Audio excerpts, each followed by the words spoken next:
kalau hewan aja yang nggak punya pengetahuan nih, hewan itu tidak punya akal, nggak punya ilmu, bentuk tubuhnya jauh di bawah kita, standar penampilannya juga jauh stylenya daripada kita. Silakan cek, antum datangin kebun binatang satu-satu, bandingkan dengan wajah antum, masih bagus antum.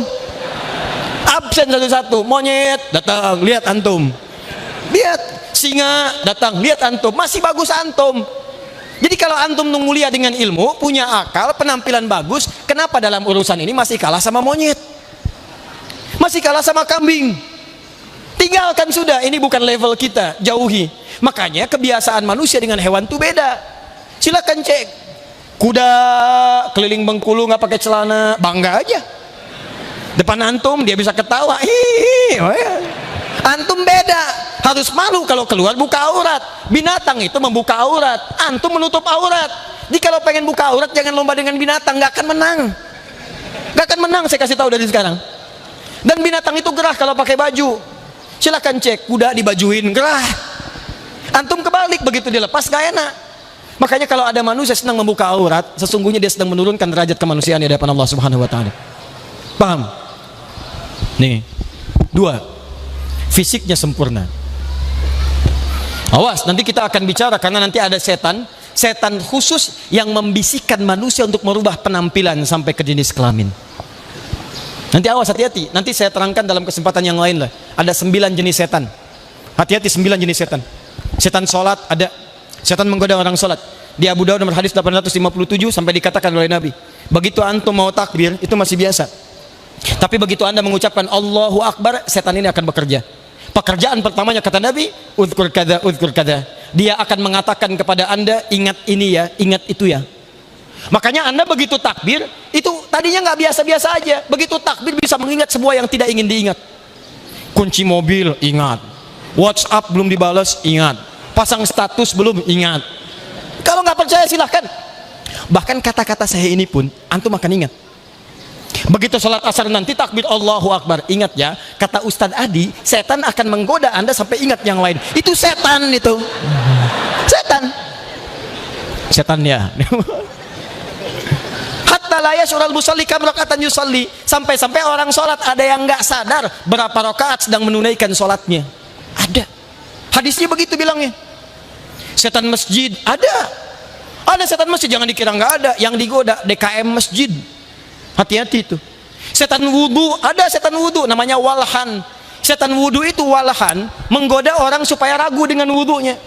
Jadi begitu antum selesai wudu baru masuk pintu masjid sudah bingung, udah wudu belum ya, wudu belum ya, itu setan. Setan rumah namanya dasim ada. Itu yang bikin antum selalu gelisah. Malam-malam pengen tahajud, begitu bangun hati-hati ya di luar mukanya jelek, rambutnya gondrong, wajahnya bajunya putih panjang. Begitu antum keluar, udah langsung. Itu dasim. Ada rumusnya. Kalau pengen ngusir ada sederhana. Setiap masuk rumah kata Nabi ucapkan assalamualaikum. Assalamualaikum. Mau ada orang nggak ada orang buka assalamualaikum. Begitu diucapkan assalamualaikum, setan berkata pada temannya, kita tidak punya tempat menetap di sini. Antum tidak baca, dia akan berkata pada kawannya, kita punya tempat menetap di sini. Ada orang nggak ada orang, ucapkan assalamualaikum. Tidak dijawab normal, dijawab waalaikumsalam, itu masalah. Usir. Saya ajarkan dulu sama anak saya tuh, sekarang dia sudah 5 tahun. Dulu waktu 2 tahun 3 tahun saya kasih tahu, kakak masuk kamar ya, kalau masuk kamar biasakan ucapkan salam, assalamualaikum. Ada setan namanya dasim, kakak ucapkan assalamualaikum, dasimnya keluar. Dia langsung praktekin, dia buka kamarnya, assalamualaikum dasim, kata dia. Anak-anak. Nah, nanti ada setan khusus nanti di Quran surah ke-4 An-Nisa ayat 119 yang menggoda manusia untuk merubah bentuk tubuhnya sampai merubah bentuk tubuh binatang. Ya, binatang kesayangan dirubah-rubah bentuknya sampai nanti orangnya sendiri merubah. Kemarin saya baru lihat liputan kisah nyata di Eropa sana, ada perempuan bu merawat harimau, saking ngefansnya dengan harimau dia operasi plastik mukanya seperti harimau. Betul. Dia kasihin kumis ke sini, dia kasihin taring ke sini, ada betul sampai sedemikiannya. Hati-hati. 3 ini yang paling penting. Saya masuk ke sini. Nah, ini bahasan inti kita. Quran surat 17 ayat 70 paling kanan di pertengahan. Disinilah saya akan berakhir dan ini inti bahasan kita yang paling utama.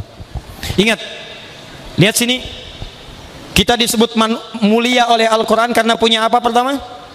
Ilmu, pengetahuan. Karena itu manfaatkan pengetahuan untuk memaksimalkan fungsi kehidupan kita. Kalau yang tidak belajar, dia sedang merendahkan fungsi kemuliaannya di hadapan Allah Subhanahu wa taala. Ayo, anaknya sekolah, mulai sekolah, hafalkan Quran, perbaiki sholatnya, isi SD-nya, isi SMP-nya, penuhi pesantrennya, hadirkan pengetahuan. Begitu pengetahuan maju, maka kota dan provinsi akan terbawa dengan kemuliaan. Dua, ingat baik-baik, hadirkan kemuliaan dalam bentuk fisik. Ini yang paling sempurna. Di bagaimanapun penampilannya, percaya diri, hadirkan kemuliaan. Ini yang paling indah, ini yang mulia. Saya mulia di hadapan Allah, jangan rubah status saya sebagai manusia yang mulia dengan tampilan fisik. Tiga, walaqad karramna bani Adam wa hamalnahum fil barri wal bahr. Awas, hati-hati. Kami sungguh telah muliakan semua anak cucu Adam. Bahasanya menggunakan karramna dari kata karuma. Karuma itu kalau dilekatkan pada pemiliknya menjadi karim. Karim tidak pernah disebutkan dalam bahasa Arab kecuali menunjukkan kemuliaan perilaku, akhlak. Akhlak, adab, moral. Nih manusia nih, mulia dengan ilmunya, mulia dengan penampilan fisiknya, dan mulia dengan akhlaknya. Awas, hati-hati.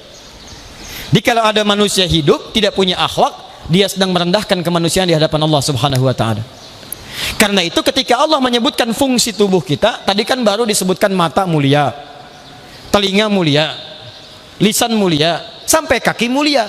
Sekarang kalau Anda tanya apa fungsi mata, apa fungsi lisan, apa fungsi telinga, sampai dengan kaki, ternyata bukan sekedar fungsi fisik yang mulia.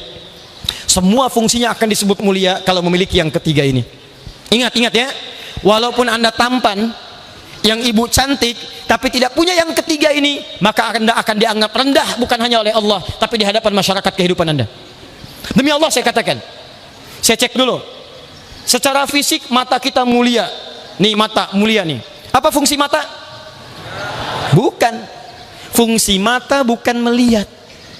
Kalau cuma melihat, kambing melihat. Apa bedanya mata antum dengan kambing? Kalau cuma melihat, elang melihat. Mata elang lebih tajam dibanding mata kita. Elang naik ke atas bukit barisan, anak ayam kelihatan. Antum naik pesawat ke atas bukit barisan, anak sendiri nggak kelihatan. Di kalau urusan tajam, lebih tajam mata elang. Tapi mata elang tidak dihisab, mata kita dihisab. Quran surah 17 ayat 36. Inna sam'a wal basara wal fuada kullu ulaika kana anhu mas'ula. Sungguh pendengaran manusia itu, penglihatannya, dan apa yang dia fikirkan, nih pengetahuan, itu akan dihisab oleh Allah Subhanahu wa taala. Karena itu ketika menyebutkan fungsi mata diatur di Quran surah ke-24 ayat ke-30 untuk laki-laki, 31 untuk perempuan. Apa fungsinya? Lihat. Kullil mu'minina yaghuddu min absarihim. Katakan pada pria-pria yang merasa punya iman, matanya hanya boleh melihat yang baik-baik saja, yang tidak baik palingkan. Wa kullil mu'minati yaghuddna min absarihinna. Demikian bagi perempuan-perempuan kalau merasa punya iman, matanya hanya boleh melihat yang baik-baik saja, yang tidak baik palingkan. Di fungsi mata manusia itu, karena kita insan mulia, kata Allah, mata kita hanya boleh melihat yang mulia saja. Awas Bu, jangan salah paham. Kalau begitu saya minta ke papa, saya mau lihat yang mulia aja, logam mulia, emas mulia. Bukan. Yang baik-baik menurut Allah. Karena kita ini baik, mata kita diciptakan baik, maka Allah tidak ridho mata kita digunakan melihat yang tidak baik. Gambar-gambar yang tidak seronok, palingkan. Acara TV yang tidak bagus, palingkan. Aurat-aurat di jalan, tinggalkan, palingkan. Yang tidak baik, palingkan. Yang baik-baik itu yang dilihat. Buka WhatsApp, lihat ada iklan jelek, palingkan. Lihat TV, bagus tayangannya, lihat. Tidak bagus, palingkan. Dan disitulah ukuran iman kita. Jadi kalau ada namanya manusia, maaf ya, manusia, tapi matanya senang melihat yang tidak baik, ini menunjukkan dia sedang merendahkan kemuliaannya di hadapan Allah Subhanahu wa taala. Saya tanya pada antum mulai hari ini, berapa kali mata kita salah digunakan untuk melihat? Silahkan cek. Ingat baik-baik ya. Ingat pesan ini, ketika Anda sedang melihat yang tidak mulia, yang tidak benar, Anda bukan hanya melihat yang salah, Anda sedang merendahkan kemuliaan Anda di hadapan Allah Subhanahu wa taala. Seakan-akan dikatakan begini, hei, saya ini ciptakan mata kamu mulia, kenapa kamu bikin rendah? Kamu sedang merendahkan status kamu di hadapan saya. Makanya orang-orang baik itu kalau ingin mengukur matanya baik atau tidak, dia akan cepat menghindar dari hal yang tidak baik. Begitu jalan, Ada terbuka gambar yang tidak bagus, dia palingkan. Ini nggak benar, nggak mulia. Bahkan lisannya disebut di Quran surah 3 ayat 133 bisa cepat istighfar. Wasari'u ila maghfirah, astagfirullah.